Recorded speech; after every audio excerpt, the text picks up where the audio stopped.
Hey everyone, and I decided to make a Mount and Blade Warband series again. And sorry for the last one. It just didn't want to record the microphone, so that was just waiting in the inventory for minutes for nothing. And I got some soldiers, mercenaries, people, and then Swardians and Rodox. And I decided that I would take down the Vargers and of course start small. Just raid villages and make some money that way, and get renown, get levels, maybe join someone or make my own. And actually I'm just gonna start off with sending someone to increase my right to rule. And how you do that in Mount Blade Warband, of course, is you ask him this, and he says something, his own opinion, and then and how he would do that, and then he goes off for a week or two, I don't remember, and then you will gain right to rule. And right now, chapter reports, I have none right now. So if my right to rule was bigger, people wouldn't attack me instantly. And I once tried with like right to rule 9, and I took this castle, and it was the Vargers, so I took it from the Vargers, and I sent a letter to the Nords saying that I want peace. And then the messenger came back saying that, well, in general, King Ragnar wants to keep the war against you. And I was like, what war? And I was like, okay, whatever. And then Kingdom of Nords has declared war upon you. It's like, oh god, why me? So let's start with forcing them to give me stuff. Take the supplies. So, and this is a good way to get both food and money.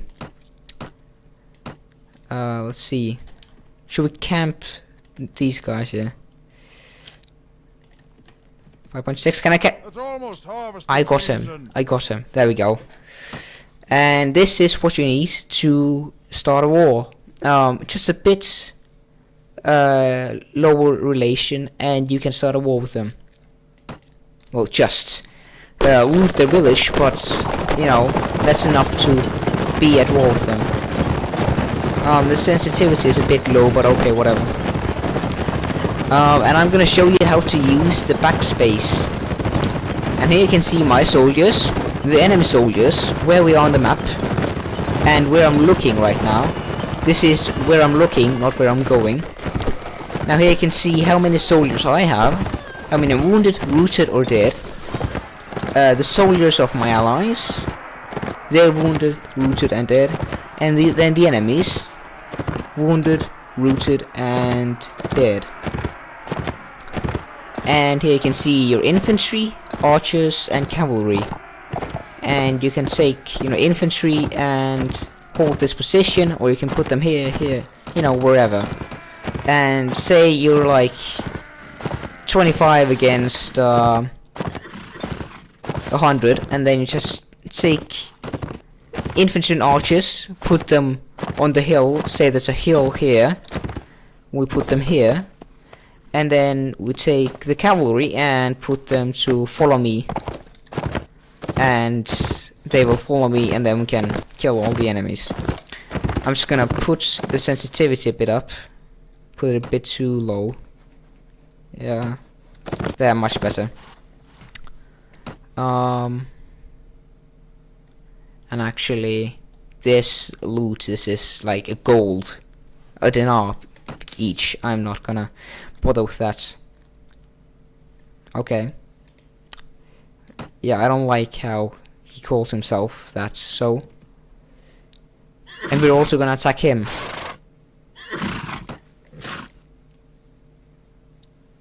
Yeah. Okay. It's always a good idea to try to manipulate them, maybe see what they think, and maybe try to get them to join you. Anyways, and here you can see that I am at war with them, and I'm gonna attack them. That's 58 versus 26. Easy, no problem. I have one, if I remember correctly, one knight, and then like 30 minutes arms.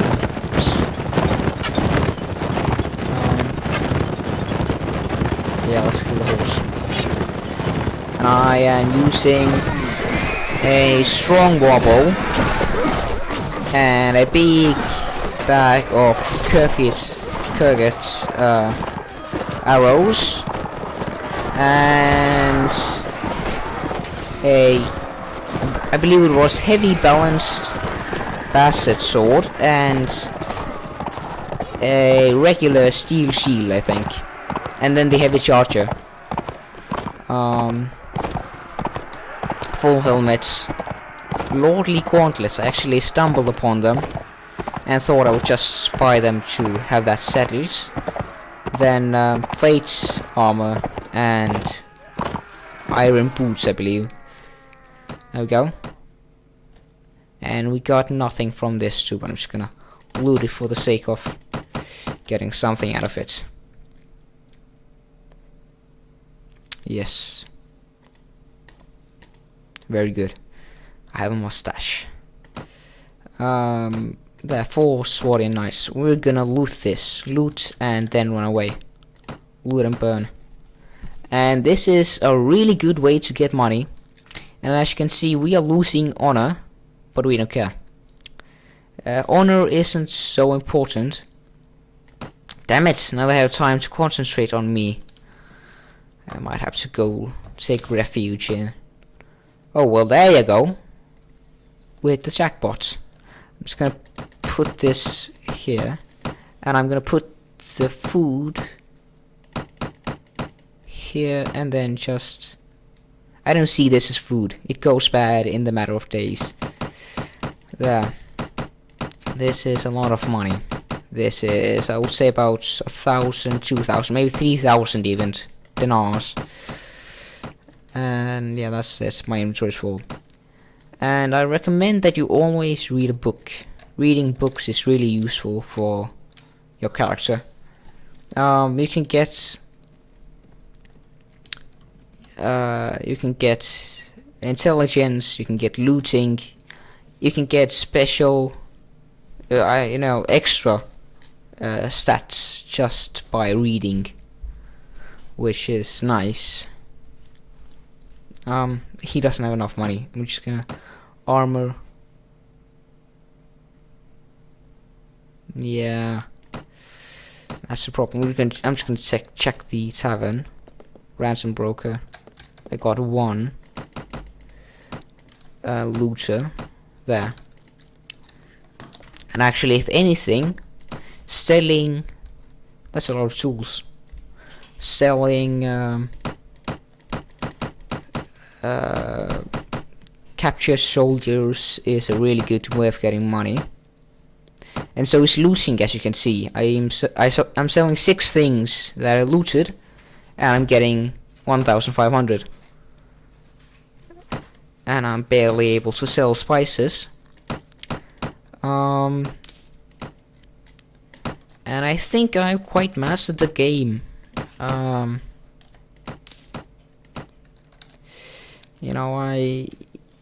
still have a few problems with running an empire. I actually had an empire. Emphasis on had. Then I lost it. I had started my own empire with, I had this, and this castle, and this one. And you might think that 5 castles is not a lot, but I did have Halmar, Nara, Suno and Provin. That's 4 cities, plus the villages around it. Now that is really nice. I had all of this here, and this here. And then I was lucky enough to get peace with both warrior and the Kyrgyz, but then the Saronids decided to attack me, took this and this. About 300 trained soldiers, like 50 Swarian knights. Now remember, this was without cheats, which was really difficult. Then the Kyrgyz and Swarians declared war on me. Now the Kyrgyz took this back, and the Swarians... No, the Kyrgyz took this too, and then the Swarians took this and this, and I actually, well, just kind of stopped playing for that moment, and now I'm just stuck with this one castle, which doesn't even belong to me, which is a bit of a derp, but okay. Oh, so I filled up my spaces. I'm just gonna go to Suno. And how to speed up your, well, the outside world is you use Control and space, and that's a good way to move really quickly. Yeah, got rid of that. Oh, there we go. That's with the best helmet that I can afford. That's 8 armor. That's annoying. Oh well. Oh well. Oh well. Let's check the tavern and then loot another village, I suppose. What should we loot? Now let's just check who collect fire. Oh yeah, no. I'm fine. I'm fine. Factions, Vagers. Truce, I'm just gonna see if there's any wars. Swarians, Sultanates. Okay.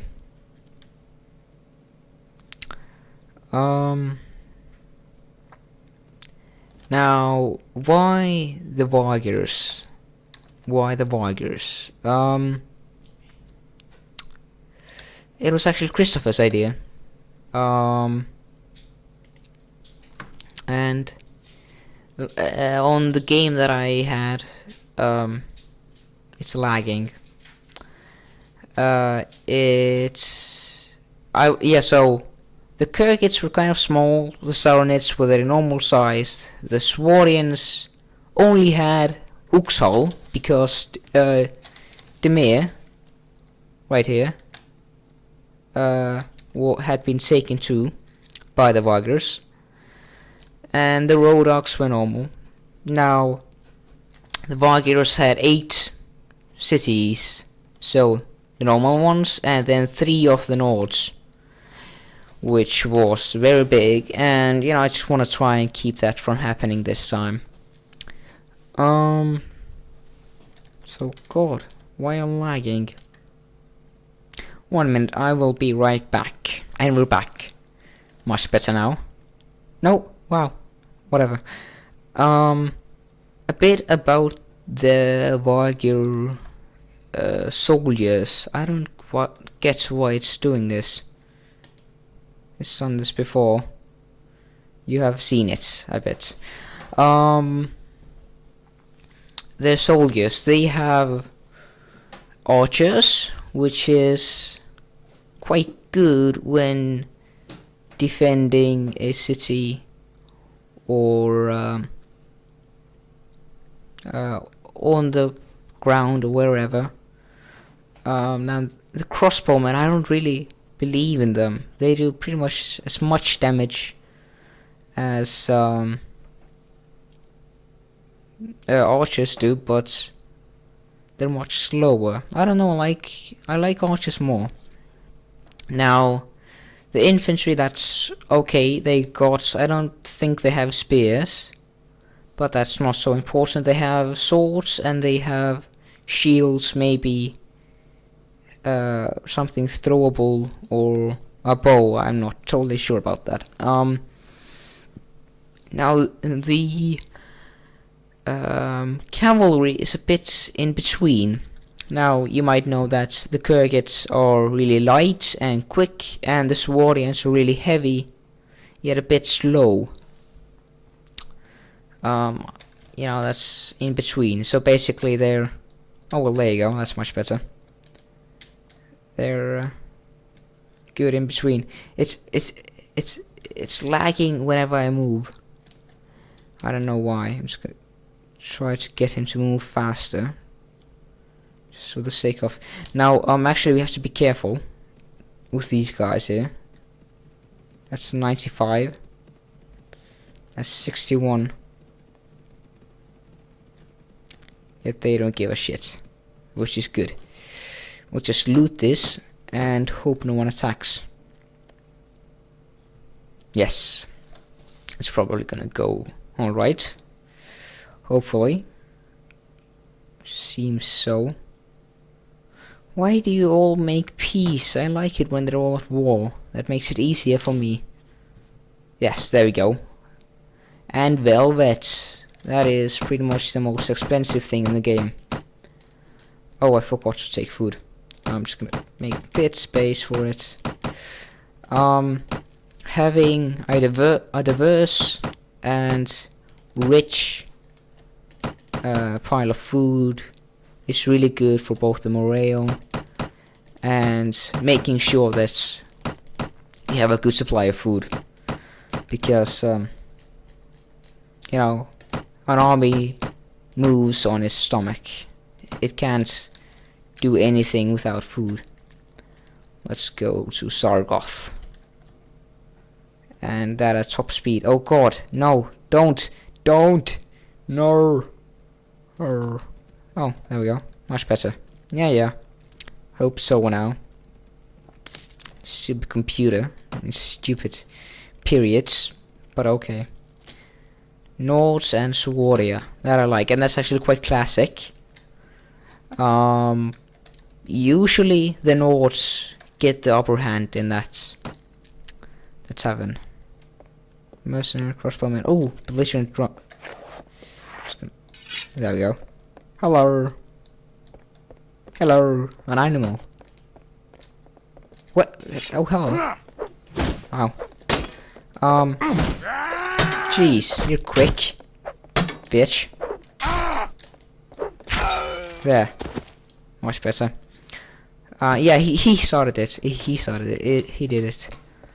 I like how all the mercenaries start running away as soon as someone draws a sword. But okay. Wasn't there someone up here? Yes. Oh well, that's pretty much the two most pointless people there can be. But I'm just gonna. What is it you do? There we go. I want you to teach me something. I'm just gonna see everything through. Having poems is always good. Dun.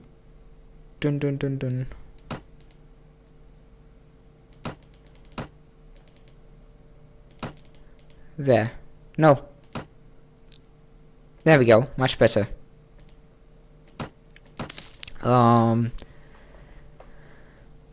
One good way to really get ahead of everything in the world of Kilradia is to marry yourself to a princess, or whatever you want to call it, and that will get you quite close. Well, there you go, masterwork longbow.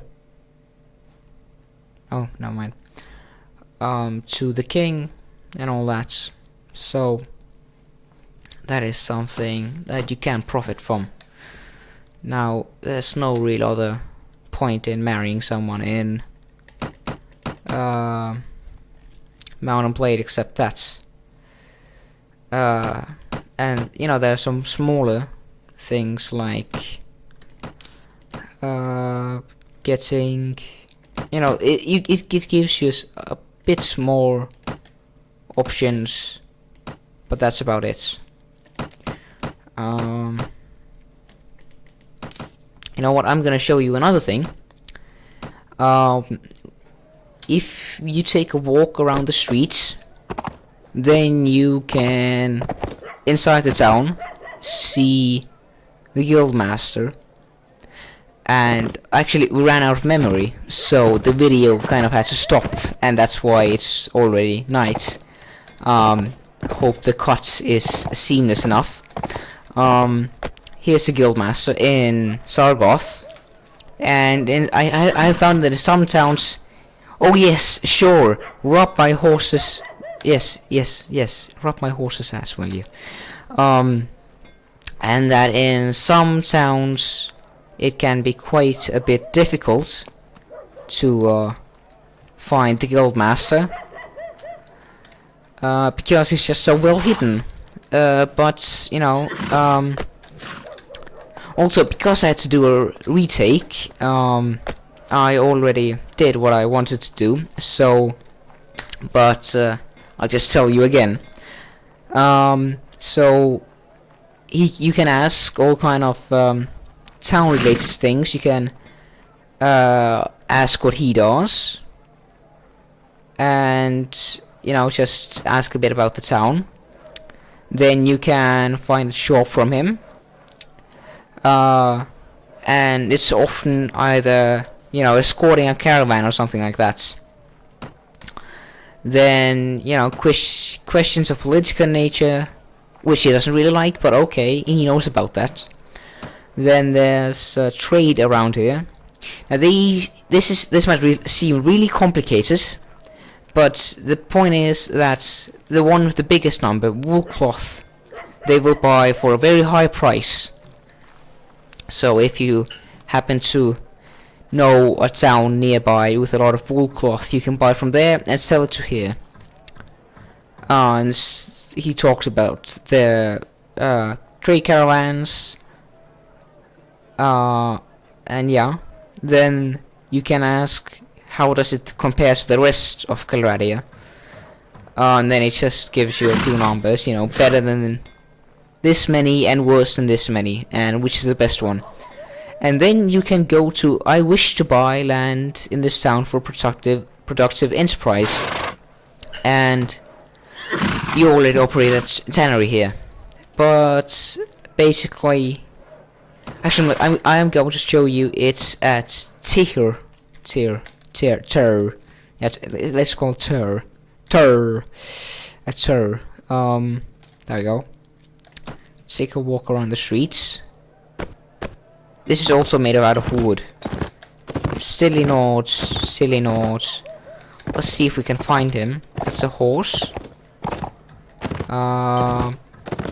That's armor. I think it's probably up there. That's armor, no, that's weapon and that's armor. Here we go, guildmaster, hello. And it's pretty much the same in every town. Just, you know, how it's straight around here. This will be... What? They have the same shortages. Okay, that's weird. Anyways, the person is of course different. Now, I wish to buy land in this town for a productive enterprise. Now the cheapest will be to make bread, and then the most expensive will be to make a weavery and dye works. And so this costs 1,000, and the granary costs 1,500, and this will get you a profit of 545 dinars. You know, it's quite. You might think that it's a lot, well, or very little, but it's, you know, it's usually the one you can get the most income from, but it's very difficult to get money from it, because especially in the north, because the Nords have very little both raw silk and dye. So it's something you might want to do actually in the kingdom of Rhodox. So yeah, and I took a tannery, which was actually, God, I'm gonna get more profit here, but I already got one over there. Oh well. And I am going to show the last thing, how you can interact with your shop Oh, hello.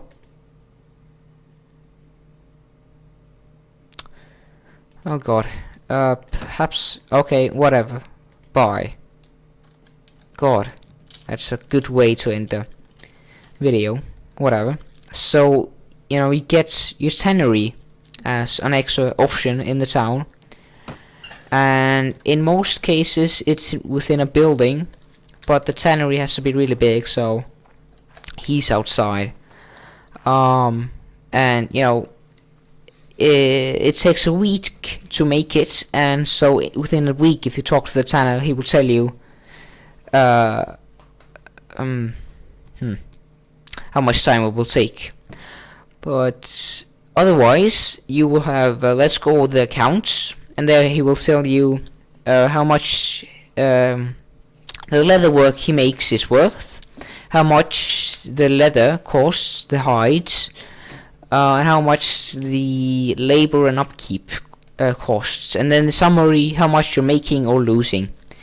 And then right under it is let's go with the inventories, and usually it will be empty, but you can give him both hides and the finished product, leatherwork, and then he will sell it a bit higher, not very much, but still. So yeah. That's it for this episode, and for more tips, tricks, and gaming in Mount and Blade, watch the next one. Have a good day.